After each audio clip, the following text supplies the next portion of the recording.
Eu estou aqui no Cine Teatro Brasil Valorec, um cine teatro que foi inaugurado em Belo Horizonte, que foi construído em 1932 e que está comemorando 10 anos da reinauguração como Cine Teatro Brasil Valorec. Esse lugar lindo, e aqui eu vou conversar com a Fernanda Takai, que por sinal fez um show aqui há pouco tempo, nesse lugar lindo, para falar um pouco sobre a cultura, a música, a arte.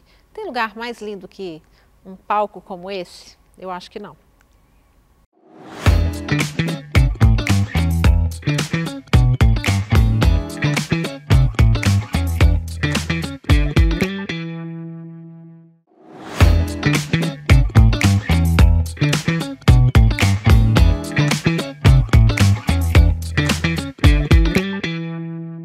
Fernanda, nós somos da mesma geração, acho que você é um pouquinho mais nova que eu, acho que você tem 51? Vou fazer 52 daqui a pouco. Em agosto, o Wikipedia me contou. Tá certo. Eu vou fazer no dia 15, você vai fazer dia 25, eu vou fazer 53, você vai fazer 52. Eu me lembro de você muito antes, né, você tá no meu Spotify constantemente, mas assim, eu me lembro de você na Fafiche, né? Você formou em comunicação, formou em jornalismo? Eu entrei em jornalismo, me formei em RP, Relações Públicas. Em que ano que você formou? Então, a minha turma se formou em 92. Eu só não me formei em 92, que eu parei o último semestre para ir para os Estados Unidos fazer um intercâmbio eu fui monitora de acampamento de verão lá. E aí eu precisava perder o semestre. Então eu acabei me formando no primeiro semestre de 93. Então você formou exatamente um ano depois de mim, porque eu formei em 92 porque teve greve, era final de 91 que eu ia formar. E aí eu me lembro, na verdade não está muito claro para mim se nessa época você já estava na música. Já, na verdade eu entrei na música assim com banda, né, no colégio. Quando eu tinha 15 anos, foi a minha primeira banda. E em qual colégio? Arquidiocesano.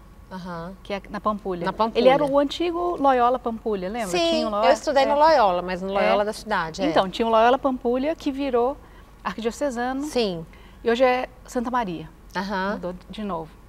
E lá eu tinha uma banda com os meus amigos de colégio. Quando eu entrei na Fafiche, essa banda ainda existiu durante algum tempinho.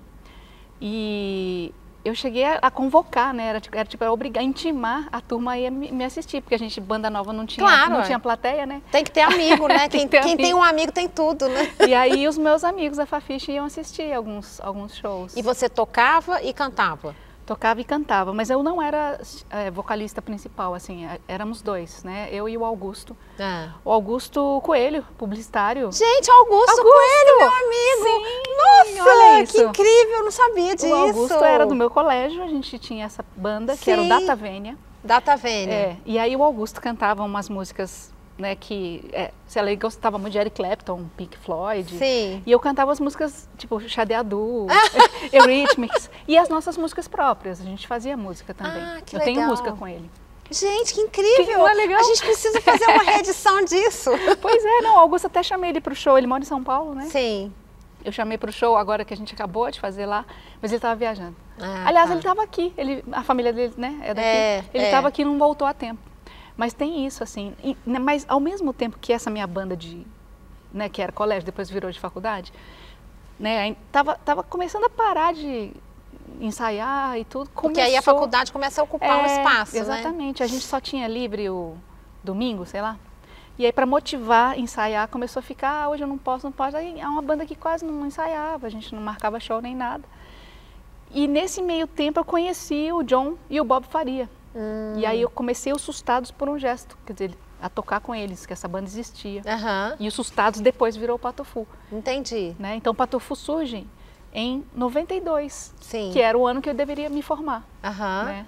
E aí o Patofu ficou me esperando voltar dos Estados Unidos no final de 92, e aí a gente começou a ensaiar mais, e aí consequentemente minha banda acabou. E você já começou a namorar o John? Não, foi depois. Foi depois. Olha que interessante. A gente se casou em 95, foi depois.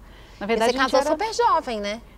Então, e eu era do tipo que eu falei assim, nem pensava em me casar, sabe? Você falava assim, não vou casar, era pouco namoradeira, Daqui a pouco você faz bodas de ouro e tá assim, nem pensar. Nossa, 27 anos já. É, que incrível. Que absurdo. Eu falava assim, gente, esse negócio de bodas é de gente bem velhinha, né? Aí, de repente, eu tô em plena pandemia, né? É, bodas Eu tava de prata. fazendo bodas de prata numa live com a Orquestra Ouro Preto, lá na Basílica do Pilar. Eu falei, eu tô aqui na Basílica do Pilar. Não me casei em igreja nem nada, mas eu falei, eu tenho que mencionar que hoje estou completando bodas de prata. Claro. Que eu nem pensava um dia sequer que isso E eu que falei a vida toda que ia casar, casei, separei, enviuvei e tô assim, continuo nessa carreira. A gente nunca sabe, né? A gente acha que é de um jeito, acaba sendo de outro, totalmente. Mas a música sempre esteve presente na sua vida quando criança, assim? Sim. De onde que ela veio? Veio o meu pai e minha mãe, eles não tocam instrumento nenhum, né? Não tinham nada assim, formalmente com a música. Mas eles amavam música, né? Meu pai, que era filho de japoneses, e minha mãe, que é alagoana, filha de um português e de uma alagoana. Uma mistura maravilhosa, né? Bem misturada, bem brasileira. E você nasceu no Amapá? Nasci no Amapá. Na minha casa sempre teve muita música, assim, de almoçar ouvindo música, ir viajar de férias, a gente fazer fita cassete, sabe, coletânea de fita. Sim. Então, e nas festinhas, né, de aniversário, todo mundo ouvia as mesmas coisas, a gente ouvia muito rádio, então tinha um repertório comum, assim. E quando eu me mudei para cá, né, que eu nasci no Amapá e fui morar na Bahia, morei 6 anos na Bahia. Por conta do trabalho do seu pai ou da sua do mãe? meu pai e da minha mãe, eles trabalhavam na mesma empresa. Qual empresa? Era de quê? Na época que eu nasci era Icome, mineração, mineradora. Tá, meu pai era geólogo, né, minha mãe enfermeira. Então a gente tem que agradecer a mineração que traz coisas difíceis, mas traz a Fernanda Takai. Pois é, a mineração inclusive é uma discussão que interna minha, assim, porque meu pai morreu cedo, né? Por causa do trabalho na mineração? Provavelmente, porque ele era, assim, ele andava, corria, se cuidava muito e de repente ele adquiriu um câncer de pulmão, nunca fumou e muitos outros amigos dele também tiveram né, doenças relacionadas de alguma trabalho. forma. Tanto que eles se aposentam cedo, né? A mineração, 25 anos. Ele se aposentou, começou a trabalhar como consultor durante 2 anos e adoeceu e morreu. Morreu com a minha idade. Nossa, então minha mãe também morreu com 55 de câncer de mama e meu pai morreu de câncer de pulmão, mas por causa de cigarro. E é duro perder pai cedo, né? E a sua mãe? Minha mãe tá viva ainda, Que vai bom. fazer 80. Que delícia. Dona Silvia. Ela voltou, na época que meu pai morreu, eles estavam morando em Goiânia. E aí minha mãe, né, veio pra cá, porque eu tava aqui. Você tem irmão? Tem 2. Um mora aqui e o outro em Curitiba, atualmente. Tá. Mas na minha vinda para BH, depois da Bahia, eu vim no meio do ano. Então, você mudar de colégio no meio do ano é difícil, né? Mudar de colégio é difícil. Você fica sem amigo e aquela coisa, aquela dificuldade. E aí, eles descobriram uma professora de violão perto da minha casa.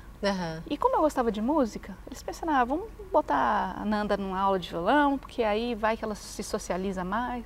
E realmente foi. A música foi um elemento de socialização para mim. Que você é uma pessoa tímida, não é? Não é que eu sou tímida. Você é mais discreta. Sou quieta. Tímida eu não sou, porque eu acho que eu não teria essa carreira que eu tenho, sabe? Claro. O povo que é muito tímido, é muito difícil você falar em público, eu sou tímido, né? mas eu canto no Rolling Stones. Não sei. Então, não é que eu seja tímida, não. Eu sou mais quietinha, né? E aí, como você é mais quietinha e tudo reservado, assim, você fica... É mais difícil você fazer amigos assim de cara, né? Tem que ter um elemento. O elemento foi a música. Entendi. Então, que legal, né? Trouxe muitas coisas para você, né? Nossa, demais, demais. Mas nunca a música foi numa perspectiva de carreira para mim. Porque eu não tinha nenhum exemplo em casa. Então, e também eu acho que a gente... Tem poucos exemplos de musicistas, de cantores que conseguiram estourar diante de tantas coisas, né, de tantas bandas que a gente vê tocar. Quando estoura, você fala, poxa, né, que legal, mas não é uma coisa que você fala, não, pode tocar, filho, vai ser músico, carreira promissora, não é tão simples assim, né? Não, todas as carreiras são complicadas, mas essa carreira de arte, de música, né, a peneira, né, eu digo, é bem fininha, assim, é bem difícil mesmo. E aí, mas eu tive a música sempre com companhia na escola. Você vê que eu mantive a primeira banda na escola, na faculdade continuei a tocar. E o Patofu, na verdade, quando eu entrei no Patofu, tanto eu quanto o John, que o John tinha uma banda que se chamava Sexo Explícito. Lembro. Aqui em BH, nos anos 80. E ele foi para São Paulo, fez aquela coisa, vou com a banda para São Paulo, e aí ficou um ano lá, comendo mal, dormindo mal, contando o tempo para ver se a banda dá certo. Levando uma vida de retirante para dar certo, né? Exatamente, e que muita gente faz. Isso não foi bom para a banda dele. Então, quando ele voltou para BH, ele abriu uma loja aqui no centro de instrumentos musicais e eu conheci ele lá. Como é que chamava a loja? Guitar Shop. Ah, sim, isso. Ah, você conheceu ele lá. Eu conheci ele lá. Você foi lá comprar um violão? Não, eu comprava palheta, corda, coisa baratinha. Eu não dava muito lucro, não. Aí um dia, conversando, o Ricardo trabalhava lá também, né? Sim. O nosso baixista. Um dia eu falei, ele via lá eu comprando palheta, eu falei, você tem banda? Eu falei assim, tem uma banda de colégio, deixa eu ouvir as músicas. Eu falei, não vou, eu não era desse tipo que pega o violão e olha aqui minhas músicas, não toco assim, né? Peraí, eu vou trazer uma fita cassete, eu tinha uma fita com as minhas músicas, deixei lá com ele. Aí ele gostou muito da minha voz, ele estava com o Bob nessa banda Assustados por um Gesto, e aí me chamou para tocar, eu comecei a fazer uns shows com essa banda. Aí teve uma época, nessa época que eu fui para os Estados Unidos, o Bob e ele se separaram, o Bob fez o Yellowfant e o John fez o Patofu. Aí eu fiquei no espólio do Patofu, né, junto com o Ricardo. Ficou no espólio do Patofu, muito bom. E aí nós começamos a tocar, assim, mas ele achou interessante que eu cantava, tocava violão e compunha também. A primeira música do Patofu, e é uma das que eu mais amo, é Tempo, né? Tempo, mano, velho. Do segundo disco, mas... É uma música que estourou, né? Ou não? Qual foi a primeira música do Patofu, assim, que foi uma virada na... Bom, se falar localmente, aqui, né, em BH, eu diria que foi a música da Unimed, né, que todo mundo falava. A Unimed é que vai pagar. Que é do primeiro disco, né? É verdade, ela é muito inesquecível. Ela é inesquecível, foi aquela música que a gente tinha medo da Unimed processar a gente, né, e tudo. E na verdade eles queriam, eles ficavam ligando pra gente falou, não, gente, eles vão processar, não atende não. Passava fax. Aí o que era? Era pra chamar pra fazer. Era pra fazer um clipe. Eles queriam pagar o clipe nosso, e aí pagaram o primeiro clipe. Né? E foi uma música assim, a gente fez, sem saber no que ia dar, né? Não foi patrocínio. É sempre assim, isso é mais legal, né? A gente não sabia que a Unimed ia achar bom, na real, né? É porque por acaso a gente tinha plano de saúde Unimed. Que bom, graças a Deus, né? Mas sobre o tempo, ela já veio no segundo disco, que é o Gold Can, que aí a gente já gravou pela BMG, que foi uma gravadora grande. E essa música, além, né, de ter uma vida importante em rádio, as rádios não só daqui, outros lugares assim que conheceram Patofu, estavam tocando, essa música entrou na Malhação. Ah, tá. E aí, nacionalmente, essa música ficou conhecida. A gente precisa de uma mídia, né? Nossa, é muito importante, né? Demais. A música em novela, né? Hoje nas minisséries, né? No streaming e tudo. É muito importante isso, essa abertura, né? São as rádios, as rádios hoje em dia são assim, porque as rádios hoje em dia, elas se segmentaram muito, então, de repente você toca numa rádio que é só um público muito pequeno que vai ouvir aquilo lá. Antigamente essa rádio era misturada, né? Você lembra, a gente ouvia de tudo. Não era nichado, não era nichado como é hoje, era Sidney Magal com Rita Lee, com ABBA, né? Com uma boa salada. Uma salada ótima. Olha só, vou te contar uma coisa que eu não sei se eu já te contei, mas eu trabalhava na Sofia Propaganda, uma determinada época, quando eu e a Cristina Cortez, que provavelmente formou na sua turma em publicidade, a gente começou a ouvir mais Patofu. E eu acho que essa música especificamente. E a gente atendia a conta da Fortin. Aí a gente sugeriu que a Fortin patrocinasse o Patofu. Olha, olha que legal! Demais, muito não foi uma boa sugestão? Foi, a Sofia fez inclusive a capa do Tem Mas Acabou. Sim. O álbum terceiro, um álbum nosso. Exatamente. Né? E a Fortin viajou com a gente ia para os shows no Brasil todo, né? Usando roupa da Fortin.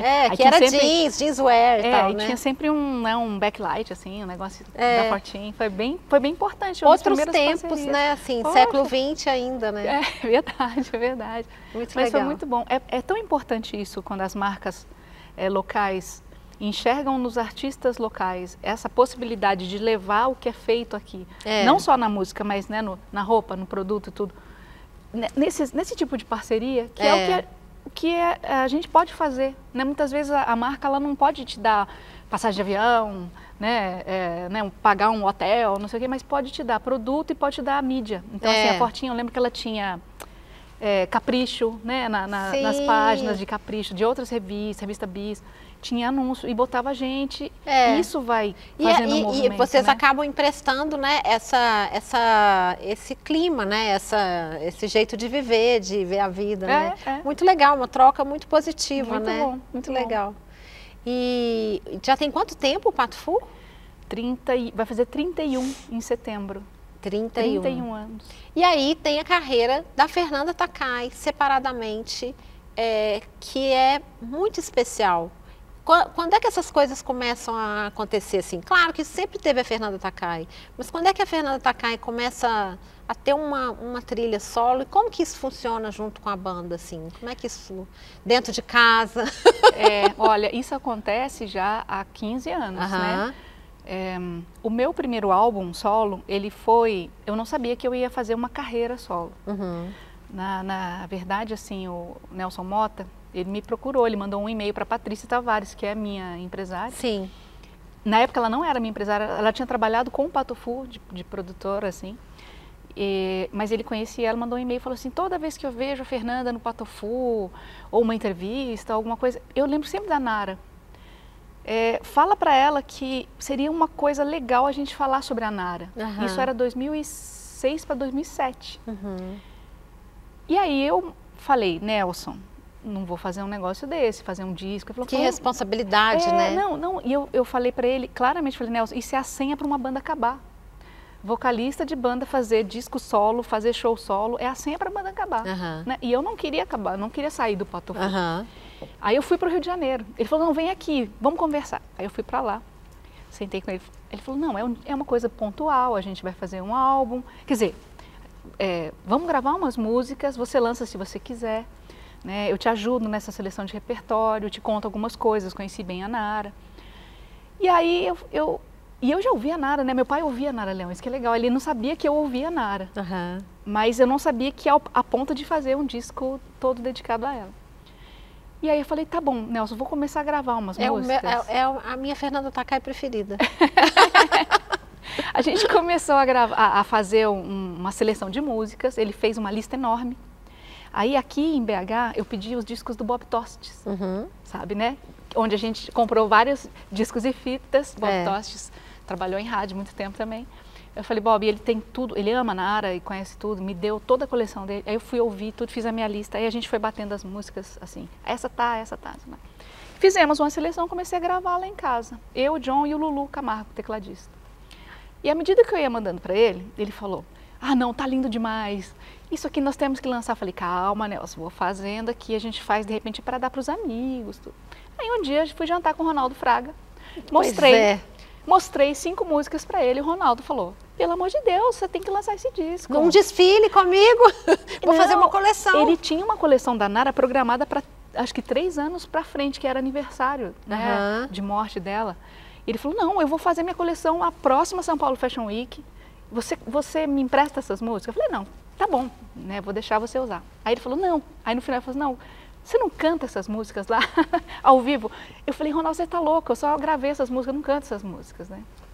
E aí, Ronaldo conversa super bem, me convenceu, fui lá fazer o negócio. São Paulo Fashion Week, cantei 6 músicas, né, pedaços de 6 músicas, com a imprensa toda de música e da moda, reverberando esse desfile. É muito poderoso isso, né? Não, e os desfiles do Ronaldo são um show à parte, né? Sim. Os desfiles do Ronaldo, quando eu cobria São Paulo Fashion Week na minha segunda vida profissional, quando eu comecei a cobrir eventos de moda, depois de sair da publicidade, assim, no final do desfile a gente estava sempre chorando. Porque ele sempre faz a gente chorar, né? Contava histórias, né? Sempre conta histórias nos desfiles. E tudo muito com um cenário maravilhoso, né? A luz. A gente já tinha feito 2 trilhas para ele, o Cordeiro de Deus e Festa no Céu. E no final dos desfiles a gente deu o disco, né? Foi o brinde, né? O presente. E quando acabou o da Nara, veio todo mundo em cima da gente, cadê o disco? Não. E não tinha. Que legal. E aí eu falei, poxa, olha, esse disco acho que vai sair, sei lá, daqui a uns 5 meses, 6 meses, sei lá. E o disco saiu, independente, né? Eu e Patrícia fizemos do bolso um disco. A A gente falava, vamos fazer 1000? Aí o Ronaldo falou, que isso, 1000 só no meu desfile? Eu dou, realmente, no desfile. São 1.200 pessoas. Aí depois, aí falou, vamos fazer 5.000. Fizemos 5.000. O disco não... Ele foi feito em São Paulo, não, aliás, em Manaus, o Pino, né, o CD. A capa a gente fez aqui na Rona. Porque foi uma capa linda, a Andréa Costa Gomes fez, aquela coisa esplendorosa, maravilhosa. E a gente montava, do meu quintal. Só gente que você conhece muito bem. Aí a gente montava o disco e mandava distribuir em São Paulo. O disco ia para São Paulo comprou tudo. Não tinha disco para vender aqui. Finac comprava, Cultura comprava, todo mundo comprava o disco. Que legal. Independente, né? Aí, vamos fazer mais 5.000, fizemos mais 5.000. E aí do bolso, né? Eu e a Patrícia. Então, o que aconteceu é que eu fui procurar a DEC, que é uma gravadora independente brasileira, mas que tinha toda uma rede de distribuição. E aí a DEC fez 20.000 cópias de uma vez só. Ai, que bom, graças a Deus. E vendeu. Né? Chega de miséria. E foi vendendo, ganhamos disco de ouro. Olha que incrível! Com esse álbum, ganhamos a PCA, ganhamos o prêmio da revista Bravo, ganhamos todos os prêmios que podia, tudo que a gente concorria, prêmio da música brasileira, tudo que a gente concorria a gente ganhava. Uma coisa louca. Que lindo! E o show, né? Aí o disco sucesso. Aí o Nelson falou, agora você tem que fazer o show. Eu falei, Nelson, aí a dificuldade, Cris, era sinalizar para os fãs do Patofu e também para meu próprio entorno, né, meus músicos e técnica e que você não estava largando o Patofu. Eu não estava largando o Patofu. Isso aí cria um probleminha. Sim, então. E aí eu tracei uma linha, eu falo que é uma linha ética e estética ao mesmo tempo. Que no meu repertório solo eu não toco músicas do Patofu, né? Então eu toco esses discos da Nara, eu toco as minhas outras canções que eu fiz com outras pessoas, ou algumas que eu fiz com o John, mas o Patofu não gravou. E eu nunca parei o Patofu. Então assim, a agenda nossa é sempre aberta. Eu estou sempre em turnês simultâneas, né? Então esse foi um jeito que há 15 anos tem funcionado.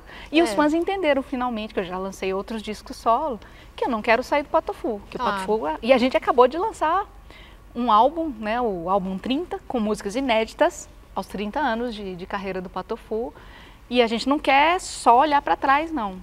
O Patofu quer ser uma banda que vai comemorar 40 anos. Muito legal. De onde vem o nome Patofu? Agora ela vai responder no próximo bloco.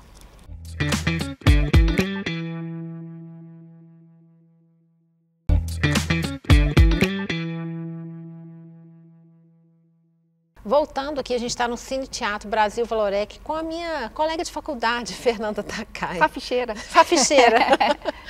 Mas conta, eu te perguntei porque eu acho que eu já soube, mas eu me esqueci. De onde vem o nome Patofu? Uma curiosidade. Então, sabe aquele gatinho, o Garfield? Sim. Ele luta gato fu, é Kung Fu de gato. Ah, sim. E a gente estava procurando na época um nome, assim, que fosse um nome fantasia, que você ouvisse e não soubesse, assim, que tipo de música que é. Porque naquela época ali, começo dos anos 90, as bandas todas tinham uns nomes meio óbvios, assim, sabe? Banda de metal era Devastation. Sim. Banda de lambada era, né, rodando na selva, sei lá o quê. E aí a gente queria um nome assim, que o pessoal fala assim, o que será que é Patofu? O que é Patofu? Então é um Kung Fu de pato. E é tão legal, né? Porque é um nome muito sonoro. Ele tem essa sonoridade meio japonesa e ao mesmo tempo uma sonoridade muito brasileira. É verdade. E faz essa referência, né? O Patofu tem a bola vermelha do Japão, que, né, eu tenho essa ascendência japonesa, embora Kung Fu seja uma luta chinesa, né? É chinesa, eu achava que era japonesa, olha. Mas aí tem esses significados ocultos. Você fala japonês? Eu estudei um pouquinho, porque eu comecei a me apresentar no Japão. Eu acho que você é muito, eu acho que o seu estilo, né, o disco da Nara, o Japão deve adorar, né? Então eu fui lá com o Patofu e fui com esse disco, e também depois com, né, o Tom da Takai, né, que eu fiz em homenagem ao Tom Jobim. Eu tenho os dois. Os japoneses amam música brasileira, principalmente bossa nova, né? Mas eu comecei a ir ao Japão e eu não falava japonês. E cantava algumas músicas em japonês.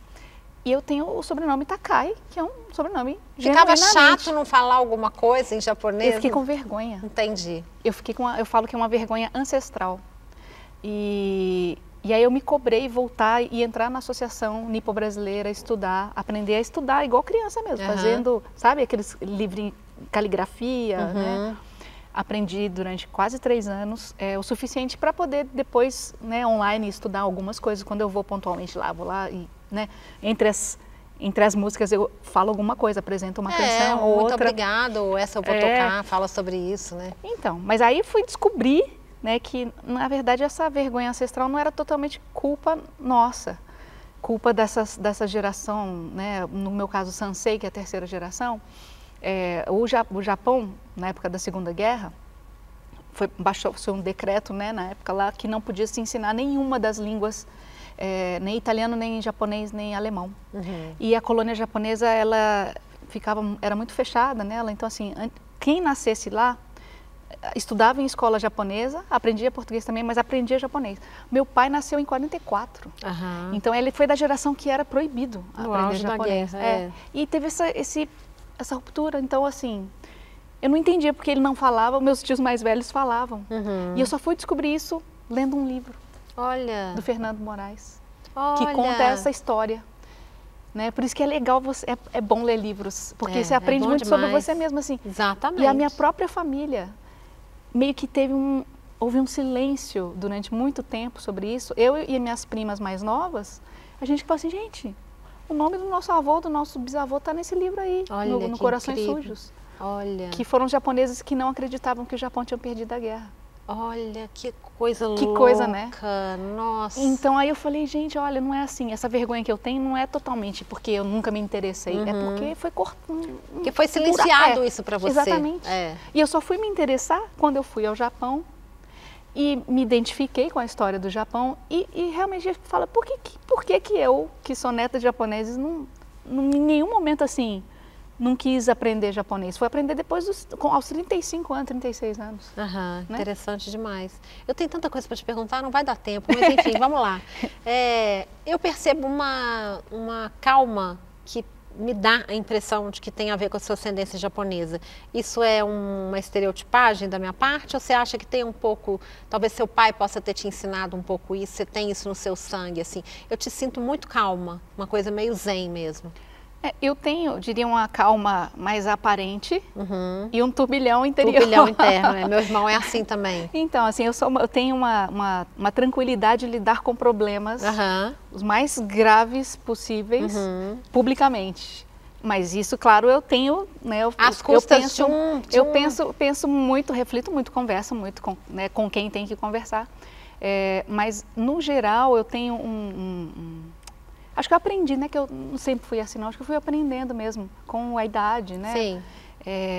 A entender que tem coisa que não é para ser agora, que tem gente que erra e que você tem que dar mais uma chance, e que eu vou errar e que eu tenho que ganhar essa outra chance também, e eu tenho que convencer as pessoas disso. Então, isso me desafobou com o tempo, sabe? Eu acho que antes eu ficava um pouco... Todo mundo tem momentos de ansiedade, eu acho, né, na carreira, na vida, né, em comum, assim, na família. E aí eu acho que eu fui ficando menos ansiosa. Mas a gente tem a impressão de que você nunca foi ansiosa. Não, já tive várias crises de ansiedade, já fui medicada, já fui tudo, Ainda mais quando a gente não demonstra, né? Pior ainda. Pois é. Mas eu acho que a gente vai construindo um aprendizado, como a gente lida com o mundo, né? Eu acho. É verdade, e a maturidade ajuda muito, né? Uma pergunta. Quando você falou dessa história da Nara, né, que surgiu uma Fernanda Takai intérprete, né, que é o verdadeiro sentido da palavra intérprete, né, que eu acho que é uma coisa que o Caetano faz muito bem, né, o Caetano ele canta muito bem músicas de outras pessoas também, né, e ele é um puta de um compositor, então deve ser muito legal encontrar essas duas pessoas em você, assim. Você sente essa diferença, a Fernanda intérprete e a Fernanda cantora e compositora? Porque deve ser um encontro, uma descoberta, assim, fiquei imaginando isso. Eu acho que essa carreira solo, né, que eu comecei a fazer, ela me valorizou mais. As pessoas começaram a me enxergar como cantora e não como vocalista de uma banda. Como vocalista de uma banda, existia um conceito sobre a minha voz, né, em cima daquele repertório, que por vezes tinha canções de outras pessoas, né? A gente já gravou Legião, né? Já gravou Rita Lee, Mutantes. Aliás, eu acho que você já gravou com a Rita Lee? Já. Porque assim, eu acho que vocês têm uma voz tão próxima, né? Eu vejo a Rita Lee em você e vejo a Nara, eu vejo as duas, sabe? Olha só, e são duas vozes muito importantes para mim, assim, na minha formação. eu gravei com a Rita uma música que o John fez e deu de presente para o Roberto e para ela. Qual que é? Amor em Pedaços. Ah, meu Deus, vou ter que ouvir hoje e Você chorar. tem que ouvir. Talvez eu já tenha ouvido e não estou lembrando. Ela é de 2001, essa música. Que a Rita lançou no disco dela que se chama, né, 3001. Né? Porque ela tinha aquele 2001 com os Mutantes, né? Astronauta libertado. E aí ela fez o 3001. A gente fez, quer dizer, eu gravei a demo para ela, da música do John, né? O Amor em Pedaços. E aí era um presente, não era para ela gravar. Era um presente, porque eu e o John, né? E ela e o Roberto, a gente falou assim, nossa, é possível, olha a Rita e o Roberto nessa mesma profissão. E eles estão juntos há um tempão, né? E a gente ficava pensando que eles eram um bom exemplo. Eles são um exemplo bem inspirador, né? E aí mandamos essa fita para eles, na época não era fita não, já era um CDzinho, demo, assim, eu gravei. E aí ela mandou, falou assim, gente, a gente amou a música, eu quero que você e John venham para São Paulo, nós fomos para São Paulo, e aí eu faço o backing para ela nessa música, cantando com ela, e o John fez a guitarrinha. Eu tenho que ver isso. Você tem que ouvir. Eu tenho que ouvir isso, é muito legal. E é emocionante estar no mesmo microfone com a Rita ali cantando, com foninho, assim. E aí o John estava fotografando, e o Roberto também com a Polaroid. Então estavam as duas mulheres gravando e os dois caras lá registrando o momento. Só a gente, entre a gente. Não tinha mais ninguém, não tinha equipe, não tinha nada. Era uma coisa bem íntima, sabe? Então foi um... A gente deu um presente para ela, ela deu um presente de volta. Enorme. Enorme. Como os japoneses fazem, desse jeito. Eles dão presentes, é verdade.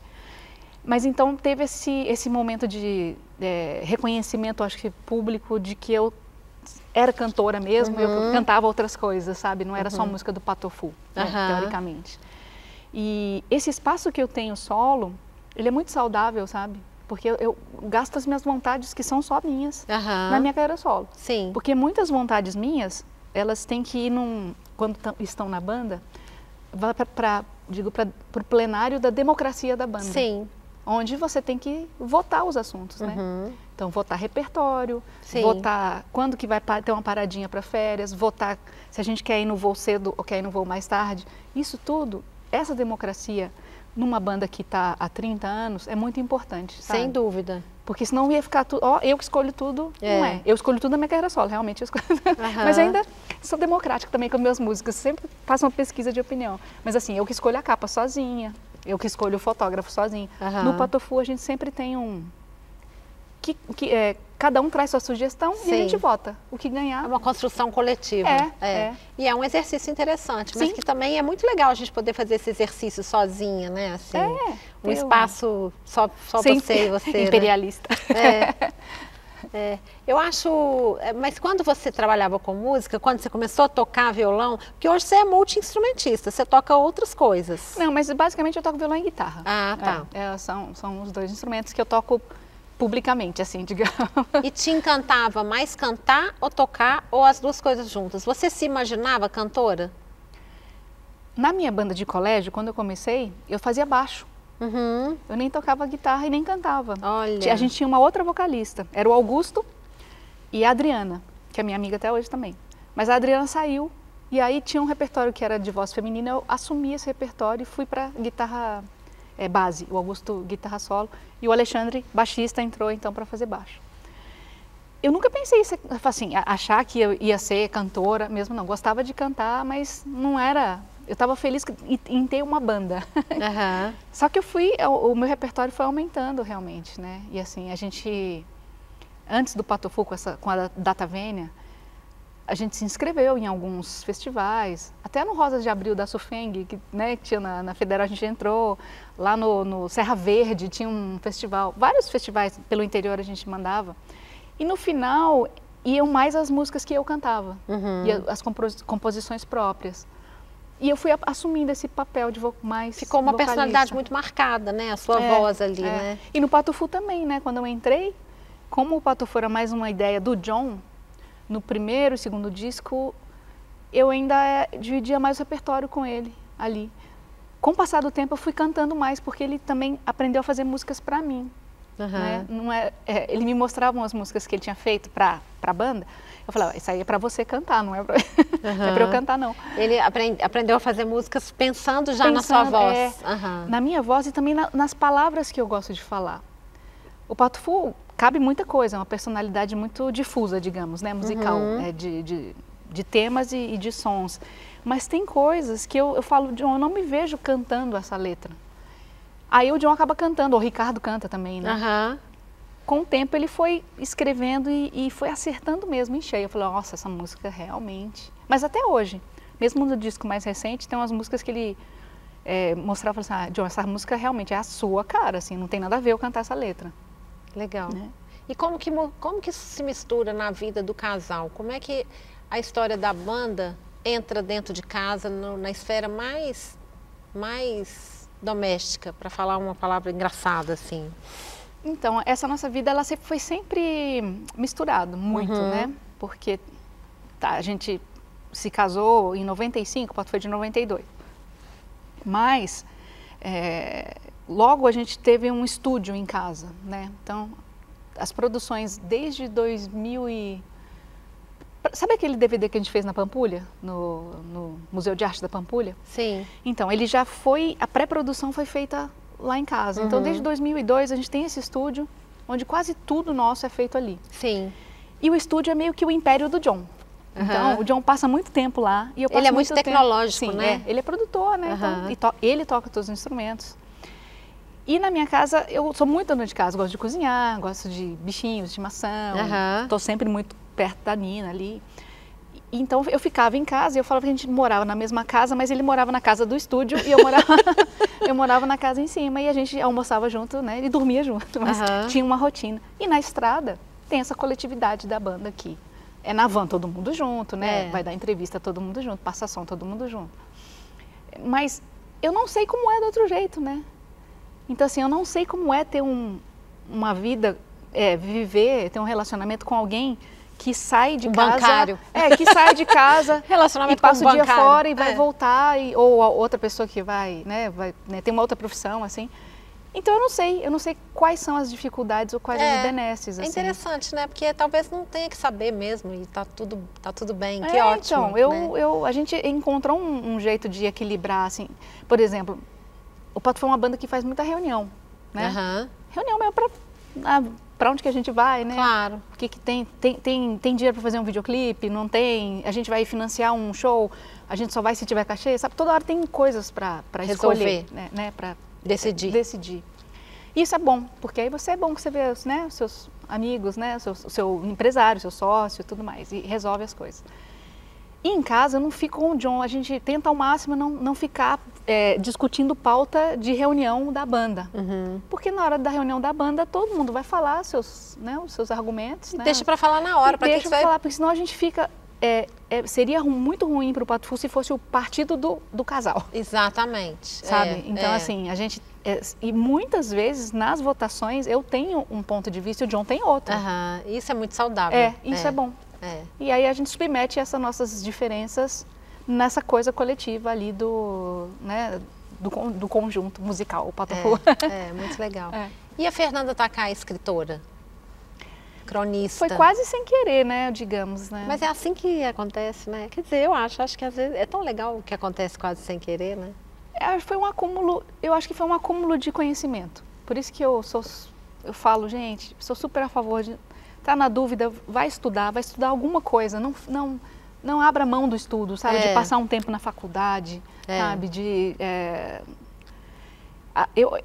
Eu acho que a minha faculdade de comunicação que eu entrei, né? Como no início contei, entrei para o jornalismo, mas fiz várias matérias de RP e gostei muito da comunicação corporativa, comunicação dirigida, sabe? Sim. Fiz cadeiras de marketing também.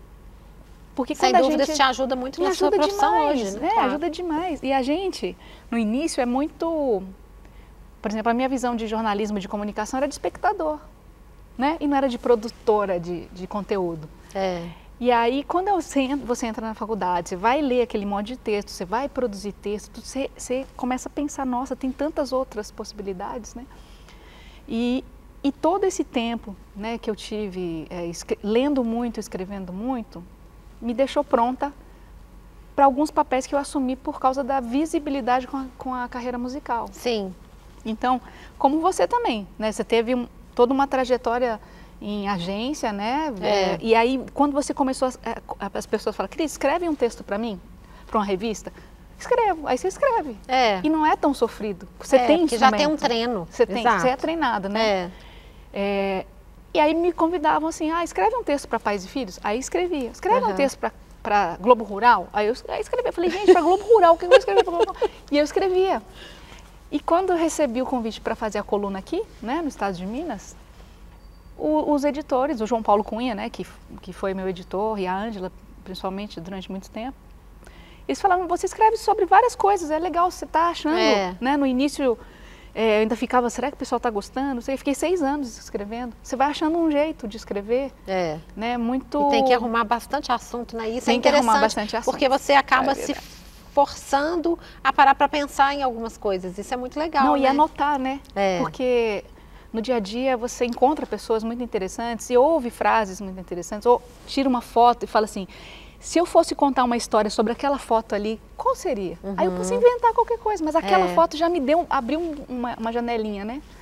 Então foi mais ou menos assim. Comecei a escrever muito texto, primeiro para as colunas, e depois, quando a gente teve aquele projeto do Música de Brinquedo, um público muito jovem se aproximou do Patofu, né? Sim. E aí os livros infantis começaram a aparecer. Então... livro infantil é um universo tão incrível, né? Tão maravilhoso. Mas dá muito trabalho também, né? O pessoal fala, você acha mais fácil escrever para criança? Eu falo assim, não, eu escrevo para criança com a mesma responsabilidade e foco com que eu escrevo para adulto. Sem dúvida. Porque a criança, né? A criança pesca e assim, e não dá para você subestimar. E aquilo está sendo plantado, né? Então tem que pensar com muito carinho sobre isso. Eu queria te fazer uma pergunta que eu acho que as pessoas esperariam que eu fizesse essa pergunta. Nós somos mulheres de mais de 50 num tempo em que envelhecer tem sido diferente, né? Sem dourar a pílula, porque envelhecer não é fácil. Como que é essa visão, assim, de uma pessoa que trabalha rodando muito com show, viajando muito? Você sente essa questão da idade, assim, como é que isso chegou para você? Então, eu tenho convivido muito, eu vou fazer 52, eu tenho convivido muito com essa geração que está nos 80. Roberto Menescal, Marcos Valle, o João Donato, a gente perdeu ele há pouco, mas eu fiz um show há pouco tempo com a Laíde Costa, que tem 88. Nossa! Então, essa convivência com a geração que está ainda lá na frente, nesse show da Laíde eu falei, poxa, eu estou comemorando 30 anos de carreira, né? E aí a Laíde entrou no palco e falou assim, gente, eu estou comemorando 70 anos de carreira, porque ela começou com 18 anos. Isso para mim foi tipo assim, nossa, eu não fiz nada ainda, sabe? Eu tenho muita... Mas também assim, quantas possibilidades, né? Quanto tempo ainda tem pela frente, pois né? Então assim, ao mesmo tempo que eu estou chegando nesse ponto, que eu sei que tem um público que é muito jovem, fala assim, não, essa banda, foi banda de tiozinho, né? Tiazona. Mas não, aí de repente eu faço um show em São Paulo, tá cheio de gente muito nova que se conecta com a música, independente da idade, né? Então, eu acho que a gente... Que é o grande barato da música, né? A gente poder ouvir Henri Salvador. Exatamente. Eu achava que eu tinha descoberto uma coisa incrível, cheguei na casa da minha avó, era o cantor preferido do seu avô. Pois é, eu acho que eu acho que nessa idade que a gente está se dando conta que o tempo ele é realmente super subjetivo, assim, ele há 1000 possibilidades, né? E que tomara que a gente tenha saúde para aproveitar esse tempo enorme que está aberto frente a gente, né? Sim. Hoje a gente sabe muito, a gente sabe muita coisa, mas ao mesmo tempo não sabe nada frente, né, ao tanto de conhecimento que ainda tem, sentimentos também, né, pelos quais a gente vai passar. Mas eu me sinto muito bem, assim, com a idade que eu tô hoje. Tá muito bonita, você tá muito bonita. Obrigada. Estamos, até que né? Obrigada. Acho até que mais bonita do que você já era. Engraçado. Olha só. Eu acho que os 50 anos fazem muito bem pra gente, assim. Eu sinto uma coisa bonita surgindo. Então, eu espero ter... Eu confesso, assim, que essa idade, exatamente a idade que eu tô hoje, pra mim é um marco. Por causa da idade com que eu perdi meu pai. Sim. Então eu sempre fiquei pensando muito se eu ia chegar na idade dele. Isso sempre foi uma questão para mim. Mas eu tenho minha mãe que vai fazer 80, né? Então eu faço assim, se eu chegar na média ali, já tô muito tá bem. ótimo, tem muito tempo ainda pela frente. Então espero que, como diz o próprio Botafogo, né? Tempo, amigo, seja legal. Exatamente. Só me derrube no final. Exatamente.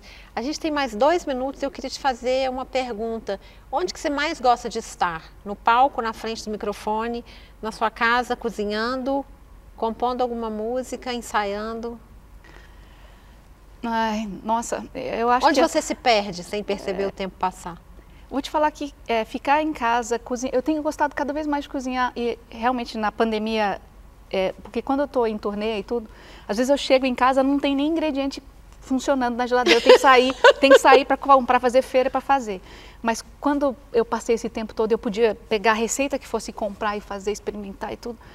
Quando eu estou cozinhando, é do tipo, eu não penso em problema nenhum.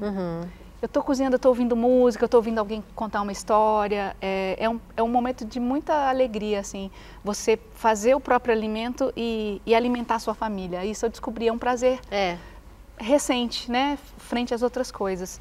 Mas se você me perguntar o que eu mais gosto de ser, é ser cantora. Cantora, cantar músicas dos outros, cantar as minhas músicas, mais do que escrever e mais do que compor. É cantar, é dar voz às músicas. A minha Fernanda Takai favorita, ela canta Com Açúcar com Afeto. É tão lindo, eu choro demais. Que bom. Obrigada, querida. Obrigada, Cris. Maravilhosa. Obrigada mesmo.